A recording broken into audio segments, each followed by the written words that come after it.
हाँ जी, so welcome back everyone. अब हम क्या पढ़ेंगे? हम पढ़ेंगे psychodynamic approach.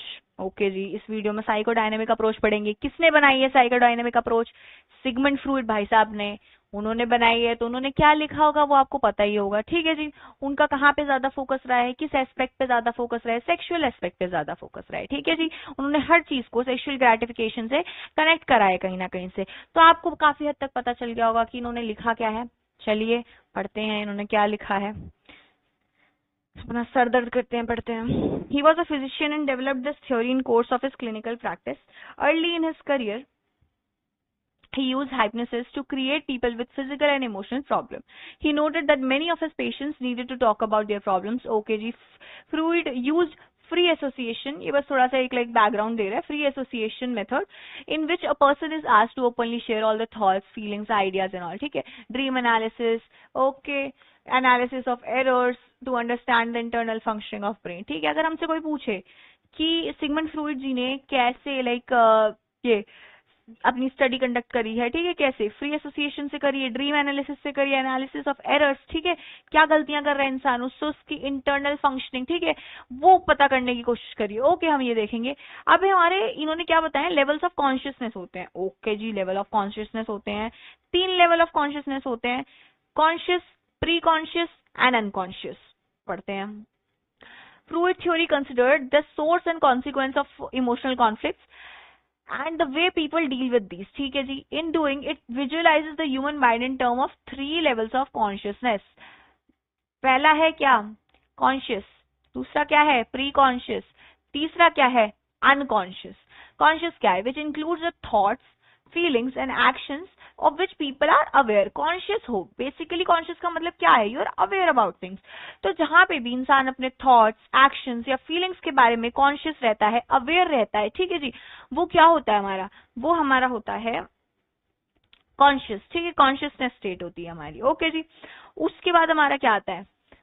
Preconscious, which includes mental activity of which people may be aware only if they attend it closely. Preconscious जो होता है वो प्रॉपरली, पहले देखो क्या आ जाएगा हमारा, प्री कॉन्शियस आ जाएगा, मतलब वो थॉट्स, वो फीलिंग्स, वो चीजें जब इंसान लाइक प्रॉपरली अवेयर नहीं होता है, प्री आ जा रहा है।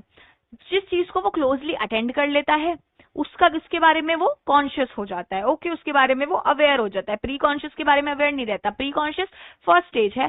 सेकेंड स्टेज क्या आ जा रही है हमारी? कॉन्शियसनेस की स्टेज आ जा रही है। ओके, ये चीज है। The third level is unconscious, which includes mental activity of which people are unaware of. इंसान को unconsciously पता नहीं चल रहा है, लाइक किसी बात का स्ट्रेस है इंसान को, लाइक कुछ बहुत ही ज्यादा स्ट्रेसफुल इवेंट हो गया एक इंसान की लाइफ में, उसको नहीं पता चल रहा है, उसने मतलब उस चीज को डिनाई कर दिया, वो डिनायल में है, ठीक है, उसने सब कुछ ऐसे कर दिया कि नहीं नहीं ठीक है, हो गया, सही हो गया, सही हो गया, सही हो गया, बट उसका जो इंटरनल स्ट्रेस है, अनकॉन्शियस स्ट्रेस जो है उसका, ठीक है, वो उसको इंटरनली इफेक्ट करेगा और वो बहुत अगलियर फॉर्म में इफेक्ट करेगा। क्योंकि अगर आप अपने स्ट्रेस के बारे में कॉन्शियस हो, आप उसको अच्छे से अटेंड कर लोगे, उसको अच्छे से ऑल्टर कर लोगे, या तो सिचुएशन को या तो अपने माइंडसेट को ऑल्टर कर लोगे। बट आप अगर कॉन्शियस ही नहीं हो चीज के बारे में तो वो कैसे इफेक्ट करिए, यू डोंट नो, आप अनअवेयर हो उस माइंड के स्टेट के बारे में, you are unconscious, unaware about that. ठीक है, 3 चीजें बताई हैं, pre conscious, conscious and unconscious. Pre conscious क्या है? वो थॉट्स, वो फीलिंग्स जिनको आप क्लोजली अटेंड नहीं करते हो, ठीक है जी, जिसके बारे में आप अवेयर नहीं हो, लेकिन अगर आप उसे क्लोजली अटेंड करोगे, आप कॉन्शियस हो जाओगे उसके बारे में, वो कॉन्शियसनेस की स्टेट आ जाएगी क्योंकि आपने अच्छे से अटेंड करा है and you are aware about it. Unconscious का क्या आ रहा है हमारा? अनकॉन्शियस का ये कि आपको पता ही नहीं है, you not even aware about it. ठीक है, you are unaware, you fully unaware about it. ठीक है, तो ये आ जाएगा हमारा अनकॉन्शियस का स्टेट। ओके जी, According to Freud, the unconscious is reservoir for instinctive or animal drives. It also stores all ideas, wishes that conceal from the consciousness of aware, because they lead to psychological conflicts. Most of these arise from sexual desires in which cannot be expressed openly and therefore are repressed. Unconscious में क्या बताया गया है? Unconscious में जो animal drives होती हैं, मतलब हमने सही गलत के बारे में नहीं सोचा, एनिमल ड्राइव है, वो इंस्टिंक्ट के ऊपर बेस्ड है जो चीज, वो आ जाएगी हमारी अनकॉन्शियस में, जिसके बारे में हम अनअवेयर हैं, उनकी वजह से हमारी लाइक साइकोलॉजिकल प्रॉब्लम्स क्रिएट होती हैं, और वो मोस्टली सेक्सुअल डिजायर के लाइक सेक्सुअल डिजायर इंक्लूड होते हैं उसमें, ठीक है, क्योंकि वो एक्सप्रेस नहीं कर सकते कोई ओपनली, और वो रिप्रेस्ड रहते हैं. People constantly struggle to find either some socially acceptable ways to keep express unconscious impulses or to keep those impulses away from being expressed. Okay जी. Unsuccessful resolution of conflicts result in abnormal behavior. Analysis of forgetting, mispronunciation, jokes, dreams provide us with means to approach in the unconscious. आप जो मजाक करते हो, आपके जो सपने आते हैं, आप जो चीजें मिसप्रोनाउंसिएट करते हो, आप जो भूल जाते हो, उनका जो एनालिसिस है वो अनकॉन्शियस आपको बताता है, वो अनकॉन्शियस स्टेट ऑफ माइंड को एक्सप्लेन करता है. ओके. आप किसी का नाम भूल गए, आपने ए इंसान को बी इंसान के नाम से बुला दिया, आपको सपने आ रहे हैं बी नाम के इंसान के, ठीक है, क्या है, अनकॉन्शियसली आप अनअवेयर अपने उस स्टेट ऑफ माइंड के, अनअवेयर उस थॉट के, बट आप बी के बारे में सोच रहे हो. ये चीज है. चीजें मिसप्रोनाउंसिएट कर रहे हो या फिर जोक्स मार रहे हो, ठीक है, चीजें आपको लग रहा है कि अरे ये घटिया जोक्स मार के मैं तो बड़ा कूल लग रहा हूँ, मैं तो अच्छा इंसान हूँ, ये तो बस मजाक की भावनाओं में हमने ये चीजें बोली. तो नहीं, ऐसा नहीं है. आप unconsciously you not aware about it, but आप अनकॉन्शियसली वो चीज मानते हो, वो आपकी फीलिंग्स हैं. Okay, Freud developed the therapeutic procedure called psychoanalysis. Okay, ji, the basic goal of psychoanalytic therapy is to bring repressed consciousness, unconscious material to consciousness, thereby helping people to live in more self-aware and integrated manner. ठीक है जी. Levels of consciousness बताए गए हैं इसमें. हमारा क्या बताया गया है, pre conscious, conscious and unconscious. उसके बाद हमारी अनकॉन्शियस के बारे में बताया गया है कि इसमें क्या होती है, सेक्सुअल डिजायर्स होती हैं जो कि रिप्रेस हो गई होती है क्योंकि सोशली एक्सेप्टेबल नहीं होती है. उसके बाद बताया गया ये इंस्टिंक्टिव फोर्स पे काम करता है, एनिमल डिजायर पे काम करता है. उसके बाद क्या बताया गया, ड्रीम एनालिसिस, फॉरगेटिंग, मिसप्रोनाउंसिएशन, ये सब कुछ आपका जो अनकॉन्शियस माइंड है उसको पढ़ने की तरीके हैं, ठीक है, ये बताया गया है. उसके बाद क्या बताया गया है कि साइको एनालिसिस होती है. साइको एनालिसिस जो होती है उसका मेन काम ये रहता है कि जो आपके रिप्रेस्ड अनकॉन्शियस मटेरियल है उनको कॉन्शियसनेस में लाया जाए और मोर सेल्फ अवेयर वे में इंसान अपना जीवन जी सके. ओके जी. ओके. स्ट्रक्चर ऑफ पर्सनालिटी बताई गई है जो हमारे सिगमंड भाई साहब ने बताई है. तो उसमें क्या होगा, यू नो इट, इड होगा, ईगो होगा एंड सुपर ईगो होगा. इड जो होता है हमारा वो प्लेजर प्रिंसिपल पे काम करता है, उसको कोई सही गलत की समझ नहीं, उसको ये कि करना है तो करना है, खुशी मिलेगी मुझे करना है, ठीक है, क्या ये सही है, क्या ये सोशली एक्सेप्टेबल है, क्या पेरेंट्स अप्रूव करेंगे, वो कुछ नहीं. इड ये है कि अब भाई करना है ये चीज, ठीक है. इड ये हो गई हमारी प्लेजर प्रिंसिपल पे काम करती है. प्लेजर प्रिंसिपल हमें लिखना ही है ये. अब जो होती है it deals with immediate gratification of primitive needs, sexual desires and aggressive impulses. इंसान जब एग्रेसिव हो जाता है कि आई हैव टू लाइक, किसी ने किसी को गुस्सा दिला दिया और उसका लाइक इड बहुत ज्यादा डोमिनेंट है, ठीक है, वो उसमें पेरेंटल अथॉरिटी नहीं है या फिर वो सही गलत जिसको कहते हैं ना विवेकहीनता तब बढ़ जाती है जब इड जो है आपका डोमिनेंट हो जाता है. तो किसी इंसान ने आपको थोड़ा सा प्रवोक किया, अब आपने अब सोच लिया अब इसका काम तमाम करना है, तो ये आपकी जो एग्रेसिव इम्पल्सिस है ना वो आपका इड है. आपको नहीं पता ये सही है गलत है, आपको बस एक ईगो सेटिस्फाई होगा, प्लेजर मिलेगा, इस वजह से आपको इस इंसान को मारना ही मारना है, ठीक है. एंड सेक्सुअल डिजायर्स में भी यही बात है, ठीक है, ग्रेटिफिकेशन में यही बात है हमारी. अब हमारे aggressive impulses, it works on pleasure principle which assumes that people seek pleasure and try to avoid pain. Okay जी. Freud considered much of his person's instinctual energy to be sexual because it is Sigmund Freud. आपको पता है वो क्या लिखते हैं. Sigmund Freud considered much of a person's instinctual energy to be sexual. मतलब जो भी आपकी इंस्टिंक्ट होंगी, बेसिकली जो आपका इड होगा ना वो सेक्सुअल डिजायर से फिल होगा, ये बताया गया है सिगमंड फ्रूइड जी ने. ओके जी, ये लिखते हैं वो आपको पता है. सिगमंड फ्रूइड का जहां नाम आ जाए भाई साहब ये मेंशन कर दो. And the rest are aggressive, ठीक है, रेस्ट आर एग्रेसिव, या तो आपको गुस्सा आएगा या तो आपको सेक्सुअल डिजायर्स आएंगे. ये है सिगमंड फ्रूइड ने बताया है एक्सप्लेन करके इड में. It does not care for moral value society and other individuals. Like इसमें पेरेंटल अथॉरिटी नहीं रहती, विवेकहीनता बहुत ज्यादा रहती है. विवेक क्या होता है, सही गलत की समझ होती है विवेक, तो उसमें वो नहीं रहता, मॉरल वैल्यूज नहीं रहती, सोसाइटी नहीं रहती, सोसाइटल लाइक जजमेंट नहीं रहती उसको, ये है कि मुझे खुशी मिलनी चाहिए, प्लेजर प्रिंसिपल पे काम कर रहे हैं, जस्ट दैट। तो ये हो जाएगा इड। ओके, ये इड हो जाएगा हमारा। एग्रेसिव रहेगा या तो सेक्सुअल एनर्जी से भरा हुआ रहेगा। फिर है हमारा ईगो। ईगो क्या होता है? It grows out of id. ये लाइक इड से थोड़ा सा बेटर होता है, ये नहीं कि एकदम ही लाइक एब्सोल्युटली प्लेजर प्रिंसिपल पे काम कर रहा है।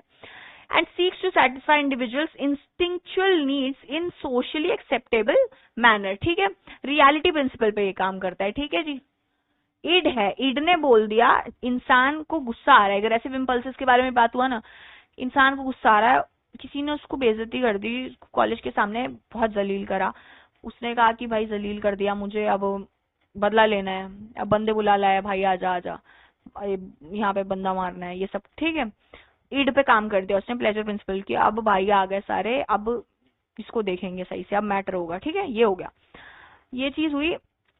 उसके बाद उसको याद आता है, उसने बुला लिए, सारे बंदे बुला लिए, वहीं जो दूसरा जो इंसान है जिसको पीटने के लिए बुला रहे हैं उसके दोस्त थे, पुलिस बुला ली।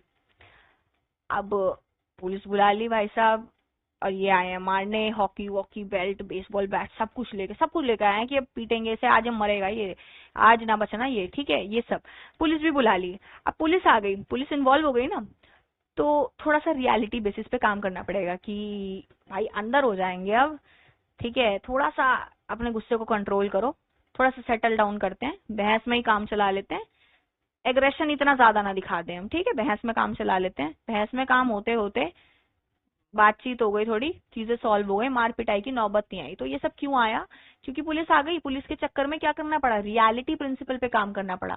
तो इड जो था उसने बंदे बुला लिए, लेकिन रियलिटी प्रिंसिपल पे आप कब आए? जब पुलिस आ गई, सबको अंदर करने की नौबत आ गई, तब आप रियलिटी प्रिंसिपल पे थोड़े से आ गए। मतलब आपने अपनी इंस्टिंक्चुअल नीड तो पूरी करी, बट थोड़ा रियलिटी के बेसिस पे करी। बेसिकली ये चीज है। ठीक है जी, okay. And open direct the id towards appropriate ways of behaving. ठीक है जी, गुस्सा आ गया इड में, लेकिन हमने सोचा नहीं है, थोड़ा सा एप्रोप्रिएट बिहेव कर लेते हैं, रियलिटी प्रिंसिपल पे काम कर लेते हैं, गुस्सा गुस्सा तो रहेगा, साला फ्यूचर बर्बाद हो जाएगा। ठीक है, ये सब चीजें हुई। उसके बाद ये हुआ, और open direct it towards appropriate ways of behaving, appropriate ways of behaving. For example, id of a boy who wants an ice cream. मैंने आपको एग्जाम्पल दे दिया। ठीक है जी, his ego tells him to grab, मेरे को आइसक्रीम खाने का मन कर रहा है, सामने वाला इंसान आइसक्रीम खा रहा है, अब आइसक्रीम खाने का मन हो रहा है, जाके मैं छीन थोड़ी लूंगी, मेरा इड तो कहेगा कि आइसक्रीम छीन लूंगी, बट आइसक्रीम छीनूंगी थोड़ी, मैं कहूंगी कि हाँ पे ये रहा आइसक्रीम का स्टॉल, आइसक्रीम वहां से जाके लूंगी। तो रियलिटी प्रिंसिपल पे काम कर रही हूँ। ठीक है, ये है बेसिकली। उसके बाद आता है, बट देखो पहले ये है कि रियलिटी प्रिंसिपल पे काम कर रहा है तो क्या होगा, पेशेंट होगा, रीजनेबल होगा, क्योंकि सोशली एक्सेप्टेबल चीजें करनी है, and works by the reality principle. यही है बेसिक चीजें। उसके बाद है हमारा सुपर ईगो। क्या होता है सुपर ईगो? बेसिकली ये होता है कि पेरेंटल कंट्रोल, एथिकल कंट्रोल ले आता है सुपर ईगो। ठीक है जी, इसमें वैल्यूज इन्वॉल्व हो जाती है, मॉरल वैल्यूज इन्वॉल्व हो जाती है, सब हो जाती है सुपर ईगो में, ये चीज आ जाती है। Think of it as moral branch of mental functioning. ठीक है, कि क्या ये सही है? ठीक है, ये चीज है। जैसे कि the super ego tells id and ego whether gratification in particular instance is ethical. जैसे कि ये मार पिटाई का जो एग्जांपल ले रहे थे, इसने बंदे बुलाए, उसने बंदे बुलाए, पुलिस आ गई, तब तक रियलिटी प्रिंसिपल था।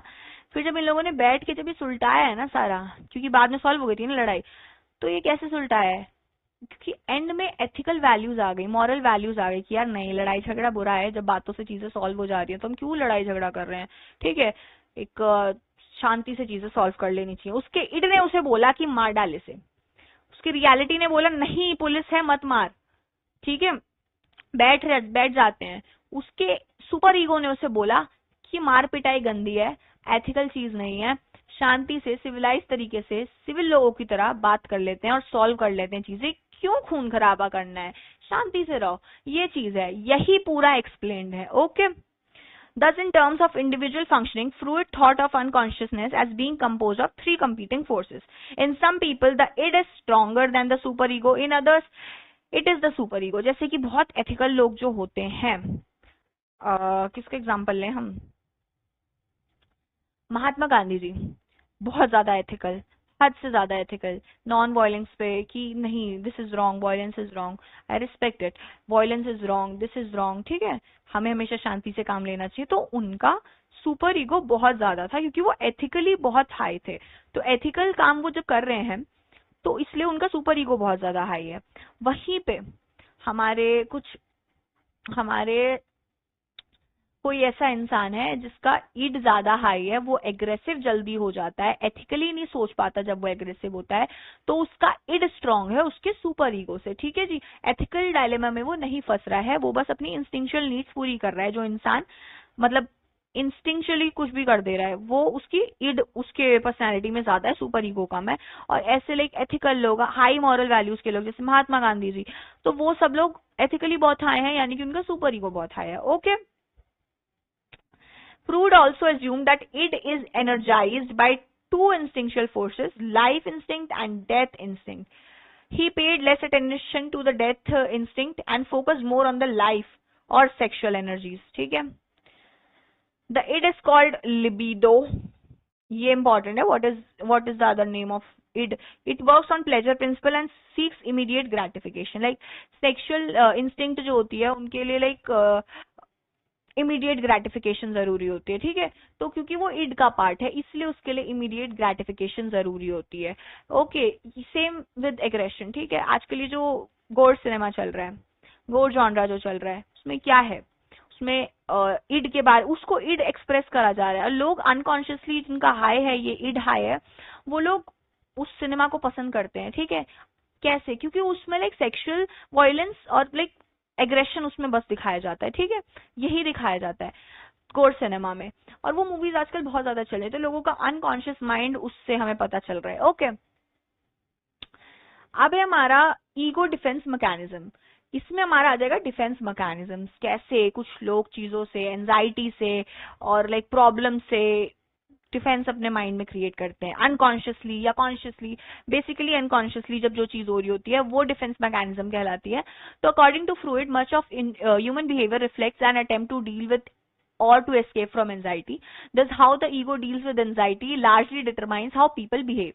Freud believed that people avoid anxiety mainly by developing defense mechanism. ठीक है, डिफेंस मैकेनिज्म, एंजाइटी या फिर कोई भी इरिटेशन या फिर लाइक कुछ भी, कोई प्रॉब्लम हो गई हो, वरी हो गई हो, उससे कैसे डील करते हैं लोग, कैसे डील करते हैं डिफेंस मैकेनिज्म से, ठीक है। क्योंकि कुछ लोगों का डिफेंस मैकेनिज्म होता है डिनाइल में चले जाना, कुछ लोगों का डिफेंस मैकेनिज्म होता है कि नहीं यार, रिप्रेस जो कर लेते हैं वो अनकॉन्शियसली करते हैं। जो कॉन्शियसली करते हैं वो होता है हमारा सप्रेशन, जो अनकॉन्शियसली करते हैं वो होता है हमारा रिप्रेशन, ठीक है। or way of reducing anxiety by distorting reality. Although some defense mechanism against anxiety is normal and adaptive, people who use these mechanisms to such an extent that reality is truly distorted develop various forms of maladjustment. ठीक है जी। जो चीज like defence mechanism बहुत type के होते हैं, उसमें से कुछ अडेप्टिव होते हैं जो कि सही रहते हैं इंसान के लिए, कि हाँ वो हेल्दी है, हेल्दी डिफेंस मैकेनिज्म है। वहीं पे कुछ ऐसे डिफेंस मैकेनिज्म होते हैं जो कि रियलिटी से एकदम ही डिस्टॉर्ट कर देंगे, इंसान डिनायल में चला जाएगा और मतलब वो उसको लाइक रियलिटी से कोई चेक ही नहीं रहेगा और मतलब वो एकदम ही अपना डिनायल में, डिल्यूजन में है, वो उसका डिस्टॉर्ट कर दे रही है रियलिटी, वो थोड़ा अनहेल्दी रहेगा और वो मॉल फंक्शनिंग करेगा, ठीक है, मॉल एडजस्टमेंट करेगा, प्रॉब्लम्स आ जाएंगी, सही से नहीं हो पाएगा, कुछ भी सही से फंक्शन नहीं कर पाएगा। Freud has described many different kinds of defence mechanism. The most important is repression. Repression क्या होता है? अनकॉन्शियसली जब आप किसी चीज को हटा रहे हो अपने माइंड से, खुद कॉन्शियस एफर्ट नहीं डाल रहे हो, वो तो सप्रेशन हो जाएगा। रिप्रेशन आपको पता ही नहीं है कैसा हो रहा है, कि अच्छा वो माइंड में जा रहा है, वो चीज चुप गई है, कोई एंजाइटी हो रही है, आपको अपने उसको अनकॉन्शियसली रिप्रेस कर दिया, अब वो अगलियर फॉर्म्स में निकलेगी, उसके या तो आपको फिजिकल रिएक्शंस निकलेंगे या तो आगे जाके आपको लाइक चीजें फॉर्म करने में या तो आपको कोई इश्यूज डेवलप हो जाएंगे, ठीक है, ये सब होगा। आपको लाइक इंटरपर्सनल या फिर इंट्रापर्सनल कनेक्शंस बनाने में बहुत प्रॉब्लम आएगी, ये सब चीजें हैं। In which anxiety provoking behaviors or thoughts are totally dismissed by unconscious. When people repress a feeling or desire, they become totally unaware of that wish or desire. ठीक है जी।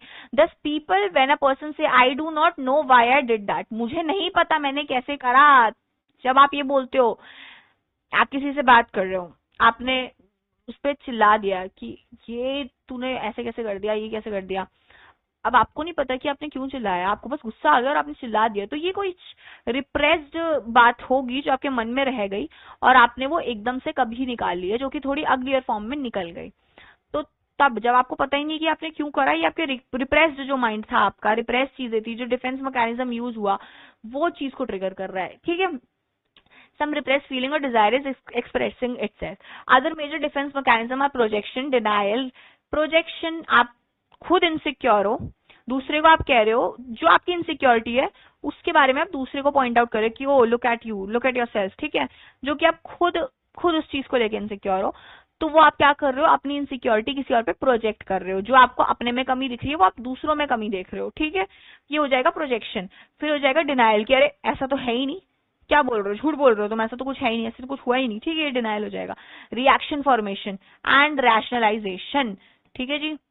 In projection people attribute their own traits to other, जैसे कि बता दिया गया, जो कि खुद एग्रेसिव है, अगर दूसरा वाला ना थोड़ा सा से ऊंची टोन में भी बोल दे, वो उससे कहेगा तू चिल्ला क्यों रहा है, तू गुस्से में है, क्या हुआ तुझे, तो वो खुद एग्रेसिव है। तो अगर दूसरे ने थोड़ा सा रिएक्ट भी कर दिया ना, फिर वो उसको ये लगेगा कि गुस्से वाला इंसान है, क्योंकि वो अपने आप को प्रोजेक्ट कर रहा है दूसरे में, अपना एग्रेशन दूसरे में प्रोजेक्ट कर रहा है, ठीक है जी। ये है in denial person totally refuses to accept reality that someone suffering from HIV may all together deny his or her illness.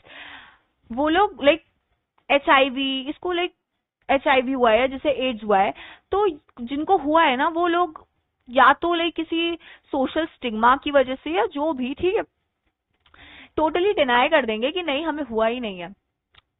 जब आपको पता है आपको ट्रीटमेंट की जरूरत है, आपको प्रॉब्लम हुई है, and you should not like interact with people, ये interact with people like get in physically involve with people, ठीक है, यू नो इट, क्योंकि उससे और प्रॉब्लम बढ़ेगी दूसरों के लिए भी, ठीक है। वो डिनाई कर देता है क्योंकि लाइक सोशल एक्सेप्टेंस की वजह से या जो भी, वो रियलिटी एक्सेप्ट करने से मना ही कर देता है कि नहीं है ही नहीं उसे, ठीक है। अब आ जाएगा reaction formation. A person defends against anxiety by adopting behaviors opposite to his or her true feelings, ठीक है जी। A person with strong sexual urges who channels his or her energy into religious favor presents a classical example of reaction formation. Okay जी, कोई इंसान है उसकी जो sexual urges है वो बहुत ज्यादा स्ट्रांग है, हद से ज्यादा स्ट्रांग है, तो उसको लाइक उसका डिफेंस मैकेनिज्म ये होगा कि नहीं वो थोड़ा सा रिलीजियस चीजों में जाए, ताकि उसका ये लाइक जो सेक्सुअल डिजायर्स हैं वो लाइक सप्रेस हो, डिफेंस मैकेनिज्म की तरह वो उसको काम कर रहा है कि नहीं नहीं नहीं ये नहीं करना, ठीक है। तो ये जो है हमारा, ये इसका रिएक्शन फॉर्मेशन है कि जो इंसान like not always but many times, और एग्जाम्पल भी इसमें दिया हुआ है, किसी भी इंसान की जिसकी सेक्सुअल अर्जेस बहुत ज्यादा है वो ज्यादा अटेन करने की कोशिश करता है कि नहीं I have to go away from these things, क्योंकि मेरी अर्जेस बहुत ज्यादा है, तो इसलिए रिलीजियस चीजों में चले जाएं, तो ये कर रहे हैं। In rationalization, a person tries to make unreasonable feelings or behavior seem reasonable and acceptable, ठीक है। rationalization में आप हर चीज को rationalize करने लग जाओगे कि अनरीजनेबल फीलिंग्स है या बिहेवियर है, अब उसको रीजनेबल या एक्सेप्टेबल आप बनाना चाहोगे, कुछ लाइक इनसिक्योरिटी हो गई वो अनरीजनेबल है, बट आप उसको डिफेंस मैकेनिज्म की तरह यूज करोगे, नहीं आई फील इट, ठीक है। ये इंस्टाग्राम रील्स ने बहुत सारी चीजें बना रखी है, माइक्रो एनालाइज करते हैं हर चीज को, हर दूसरे इंसान के बिहेवियर को माइक्रो एनालाइज करते हैं, ठीक है। जो रील्स आती है ना, if you wanted to you would, ये थोड़ा सा माइक्रो एनालाइज करते हैं, हाइपर एनालाइज करते हैं, और अनरीजनेबल फीलिंग्स को रीजनेबल या फिर एक्सेप्टेबल बनाने की कोशिश करते हैं, लाइक मेल और फीमेल में, दोनों में। आजकल इंस्टाग्राम रील्स में बहुत ज्यादा चल रहा है लाइक हर चीज को, सामने वाले की हर चीज को हाइपर एनालाइज करना, बीट फीमेल बीट मेल, ठीक है, हर चीज को हाइपर एनालाइज करना, और उसके बाद जो अनरीजनेबल फीलिंग्स है कि ये कुछ आप अनरीजनेबली फील कर रहे हो, अनरीजनेबली इनसिक्योर फील कर रहे हो, अनरीजनेबली ये सब फील कर रहे हो, उसको वैलिडेट कर देते हैं ये थ्रू रील्स, ठीक है। और ऐसे ही सबकॉन्शियसली इफेक्ट पड़ता रहता है यंगस्टर्स के माइंड पे कि ओ हाँ इसने भी तो ऐसा नहीं करा, तो ये रेड फ्लैग, ओ ये ग्रीन फ्लैग, ये लड़की ग्रीन फ्लैग, ये लड़का ग्रीन फ्लैग, ये लड़का ग्रीन फ्लैग, ये रेड फ्लैग, मैं पागल हो जाऊंगी, रेड फ्लैग ग्रीन फ्लैग, यही सब हर चीज, छोटी छोटी चीज को लेके। By the set of pains and doing poorly in examination. हाँ, और ये भी एक चीज है कि जैसे कि एक इंसान है, वो उसने कहा कि ये पेन है, इस पेन से लिखूंगा पेपर में, मतलब इस पेन से किसी ने लिख लिया एग्जामिनेशन, पेपर बहुत अच्छा गया, 100 मार्क्स आ गए। अब नेक्स्ट पेपर में भी उसने इसी पेन से लिखा, बट उसके 95 मार्क्स आए।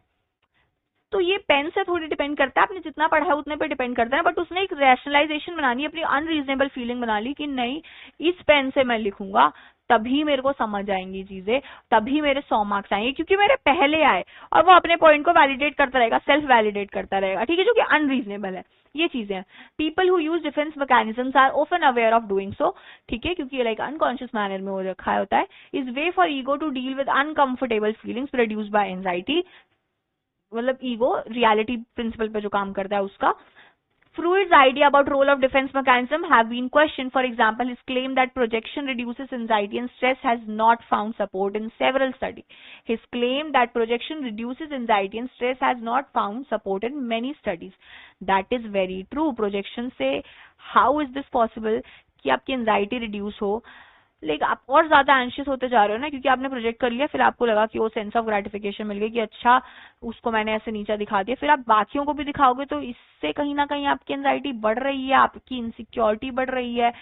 आप जो प्रोजेक्ट कर रहे हो क्योंकि आपको और मन कर रहा है कि औरों पे और ज्यादा प्रोजेक्ट करें, तो वो थोड़ा सा नेगेटिव वे में जा रहा है, उससे रिड्यूस तो नहीं हो रही है आपकी एंजाइटी, कुछ पलों के लिए रिड्यूस हो रही है। और सेम बात बोली गई है कि बहुत सारी स्टडीज में यही बात हुई गई है। नेक्स्ट वीडियो से हम स्टेज ऑफ पर्सनैलिटी डेवलपमेंट पढ़ेंगे।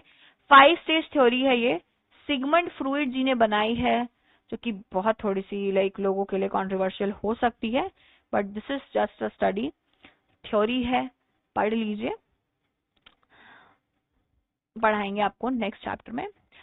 तब तक के लिए thank you for like being there with me and listening throughout the chapter.